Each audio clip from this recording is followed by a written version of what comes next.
لا الہ الا اللہ ہماری پہلی بنیاد بچوں ایک اللہ ہے جس کے ہاتھ میں کل کائنات ہے۔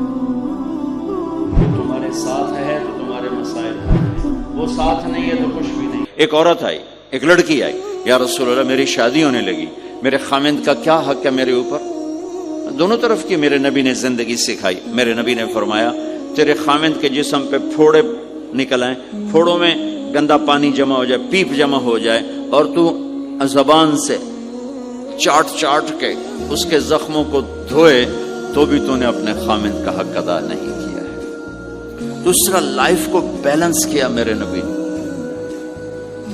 کہ ایک گھر کیسے چلتا ہے، وہ کس طرح خوبصورت بنتا ہے، وہ میرے نبی کے اخلاق ہیں۔ آپ سب سے ایک بات کرتا ہوں، برداشت کرنا سیکھ لیں، زندگی خوبصورت ہو جائے۔ صرف سارے اخلاق کو میں جمع کروں ایک لفظ میں، برداشت، اور اس کو شریعت میں صبر۔ صبر کرنا سیکھ لیں، زندگی خوبصورت ہو جائے گی۔ بچیاں ساس کی شکایت کر رہی ہوتی ہیں، کبھی خامند کی شکایت کر رہی ہوتی ہیں، کبھی اولاد ماں باپ کی شکایت کر رہی ہوتی ہے، کبھی اولاد ماں باپ کی شکایت کر رہے ہوتے ہیں۔ شکایتوں سے ایک جہان بھرا پڑا ہے۔ آپ شکایتوں کو دفن کر کے ہونٹ سی لیں، صبر، آہ نہ کر لبوں کو سی، عشق ہے دل لگی نہیں، سینے پہ تیر کھائے جا، آگے قدم بڑھائے جا، یعنی زبان حال سے کہہ دے کہ ہاں ستائے جا۔ جو ستاتا ہے چپ ہو جاؤ، جو ستاتا ہے چپ ہو جاؤ۔ اللہ کی قسم آپ ایسی طاقت بنو گے کہ پہاڑ بھی راستہ دیں گے۔ سب سے مشکل رشتہ خامند اور بیوی ہے۔ سینکڑوں آیات اس کے لیے اللہ نے اتاری، ماں باپ کے لیے چند آیات، اولاد کے لیے چند آیات، بہن بھائیوں کے لیے چند آیات ہے، خامند اور بیوی کے لیے قرآن پڑھا پڑا ہے، پوری سورت اتاری ہے، اور سینکڑوں آیات اتاری۔ چونکہ ایک اس رشتے کی اہمیت، ایک اس کی نزاکت اور کمزوری کہ کوئی رشتہ ٹوٹتا نہیں سوائے خامد اور بیوی کے۔ میں ماں کا بیٹا ہوں، باپ کا بیٹا ہوں، اچھا ہوں یا برا ہوں انہی کا۔ میرا نسب میری نافرمانی سے بدل نہیں سکتا۔ میں اللہ بخش کا بیٹا ہوں، میرا یہ نسب بدل نہیں سکتا، اچھا ہوں یا برا ہوں۔ اللہ ان کی قبر روشن کرے۔ خامد اور بیوی کا رشتہ ایک بول پہ ٹوٹ جاتا ہے، ایک بول پہ ٹوٹ جاتا ہے۔ اس لیے اس کو بچانے کے لیے آیات آیات آیات، اور میرے نبی کی شادیاں کہ کس طرح ایک گھر کو لے کے چلتے ہیں، کس طرح ہر مزاج کی عورت کے ساتھ سلوک کرتے ہیں۔ جہاد کا سفر، کاروباری سفر نہیں، میرے نبی کا، اور چلنے لگے، اعلان ہوا کوچ کرو، سب نے سواریاں کس لی، سامان کس لیا، یوں چلنے کا حکم ہو رہا ہے۔ اور حضرت عائشہ رضی اللہ نے اپنا یوں دیکھا، اونٹنی پہ بیٹھ گئی تھی، ہار کوئی نہیں۔ یا رسول اللہ میرا تو ہار کوئی نہیں، میرا ہار گم ہو گیا ہے، میرا ہار تلاش کریں، ہم پھر چلیں گے۔ تو میرے نبی کہتے تو وڈی آئی نواب زادی، میں جہاد تے بہ جانا، تینوں ہار دی پائے گی، چل اگو لگ۔ میرے نبی نے کہا چلو بھائی عائشہ کا ہار تلاش کرو۔ اللہ کی قسم میں جب یہ واقعات پڑھتا ہوں یا سناتا ہوں، میں خود حیرت میں ڈوبا ہوتا ہوں کہ کیا کر دیا میرے نبی نے۔ جہاد کا سفر، اور میرے نبی کا ہار تلاش کرو بھائی، اب سارے ہار تلاش کر رہے ہیں۔ کچھ دن چھپ گیا، اور ہار کی تلاش تو بند ہو گئی، اور سفر بھی بند، چونکہ اندھیرے میں کہاں جائیں گے۔ اور آپ کے ماتھے پہ شکن، عائشہ تیری وجہ سے ساری مصیبت ہے، اللہ دے بندی تو ہار دے مگر پہ گی، کیڑی گل ہے ہار دی؟ ایک لفظ نہیں فرمایا۔ سارے قافلے نے قیام کیا، عشاء تک تو پانی تھا، وضو کا پانی ختم ہو گیا، عشاء مغرب عشاء پڑی کٹھی تو پانی ختم ہو گیا۔ اب پانی ختم ہو گیا تو فجر کی نماز آ رہی ہے، پانی کوئی نہیں ہے، تو سارے صحابہ نے ابو بکر پہ چڑھائی کی، ویکھے تیری دید مگر ساڑے نال کی بنی، ہن اسی نماز کی میں پڑھنی ہے، پانی تو ہے نہیں، تو وضو کی میں کرنا ہے۔ اب ابو بکر کو غصہ چڑھا، ایک دم، وہ تو باپ تھے، وہ گھس گئے خیمے میں۔ آگے دیکھا تو اللہ کے نبی اما عائشہ کی گود میں سر رکھ کے سوئے ہوئے تھے، اور اما جی ایسے بیٹھی تھی، آپ کو سارا دیکھ رہی ہوں۔ اب بولیں تو خطرہ ہے آنکھ کھل جائے گی، اور غصہ بھی چڑھا ہوا ہے، باپ بھی ہیں تو اب مجھے دیکھو کیا کر رہے تھے.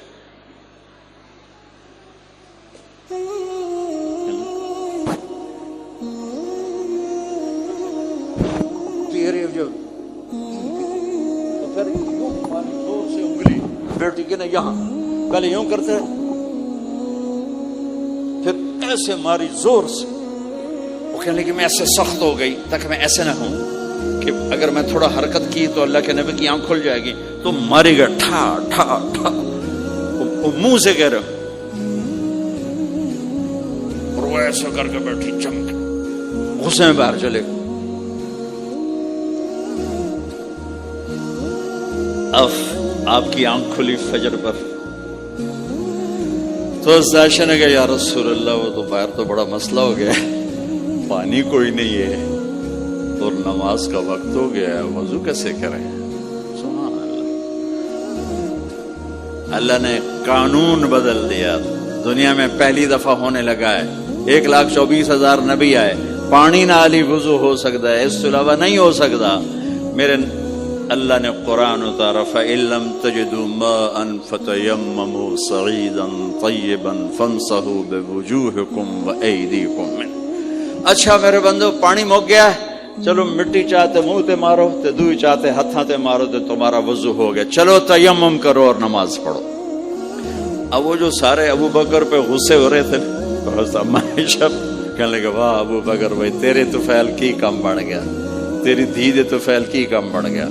تو اسید بن حزیر پہلے ذرا زیادہ گرم ہوئے تھے، تو وہی ابو بکر تیرے گھر کی یہ پہلی برکت نہیں ہے، پہلے بھی بہت شمار برکتیں تیرے گھر کی طفیل امت کو ملی ہیں. تو اللہ نے تیمم کی آیت اتار دی. حضرت عائشہ کو ڈانٹ پلانے کی آیت نہیں آئی کہ میرے نبی تیری بیگم کے ہار کی وجہ سے میرے دین کا کام رک گیا اور میرے بندوں کی نماز خراب ہو گئی اور ان کو پانی سے محروم ہونا پڑا. میں قربان جاؤں اپنے رب پر، اپنے حبیب پر، اس ماں عائشہ پر. دنیا کی واحد عورت ہے جس کے سینے پر سر رکھ کر کسی نبی نے جان دی ہو.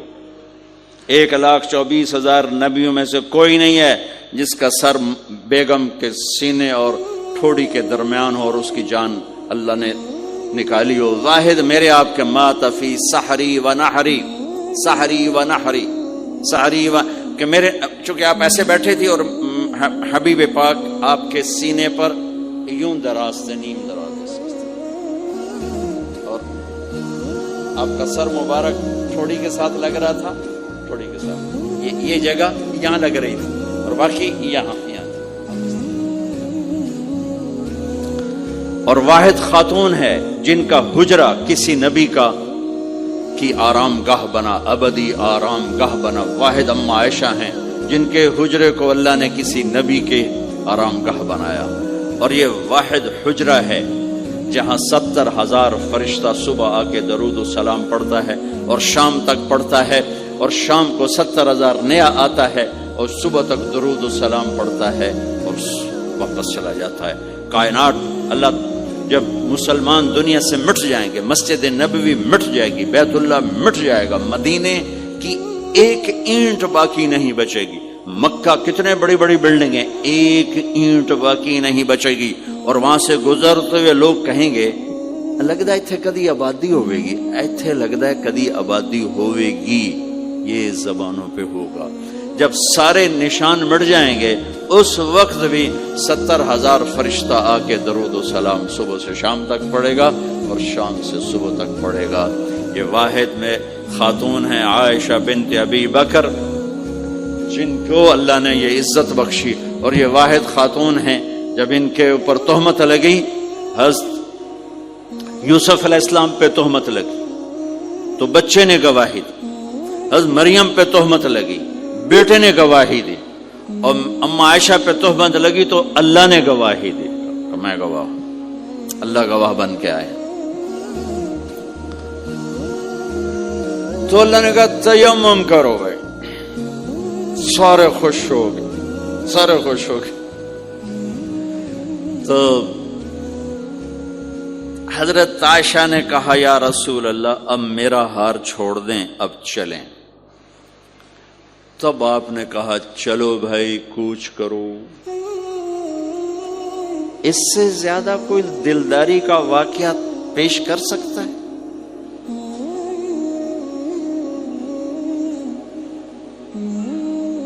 سبحان اللہ۔ اور جب اونٹنی کو اٹھایا گیا وہ ہار کا دھاگا ٹوٹا اور پھسل کے اونٹنی کے نیچے چلا گیا۔ وہ سارے کھبے سجے ویندے رہ گئے، ہار نیچے پڑا تھا۔ جب اونٹنی کو اٹھایا تو ہار نیچے سے نکلا۔ صاحب نے کہا لے بھی عائشہ ہے تیرا ہار بھی لب گیا۔ یہ دلداری ہے میرے نبی کی، یہ ہمیں سکھا۔ کہیں عورتوں کی بدتمیزی بھی انتہا کو پہنچی ہوتی ہے، وہ اپنے گھر اجاڑ دیتی ہیں اپنی زبان کی شدت کی وجہ سے، اپنی بد اخلاقی کی وجہ سے۔ جو کوئی زیادہ معاملہ مردوں کی طرف سے خراب ہوتا ہے تو شریعت نے بھی اس کو زیادہ بیان کیا اور میرے نبی نے بھی اس کو اجاگر کیا۔ اور میرے نبی کی آخری تقریر، آخری خطبہ حجۃ الوداع کا صرف ایک رشتے کو بیان کیا، صرف ایک رشتے کو بیان۔ ہم کتنے رشتوں میں جکڑے ہوئے ہیں، ماں باپ، بہن بھائی، چاچا تایا، خالہ خالو، دادا دادی، نانا نانی، ساس بہو، کتنے ہم رشتوں میں جکڑے ہوئے ہیں۔ میرے نبی نے صرف ایک رشتے کا حق بیان کیا، استوصوا بالنساء خیرا، میں تمہیں تمہاری بیویوں کے بارے میں وصیت کر رہا ہوں، ان کے ساتھ اچھا سلوک کرنا۔ صرف ایک رشتے کو بیان کرنا۔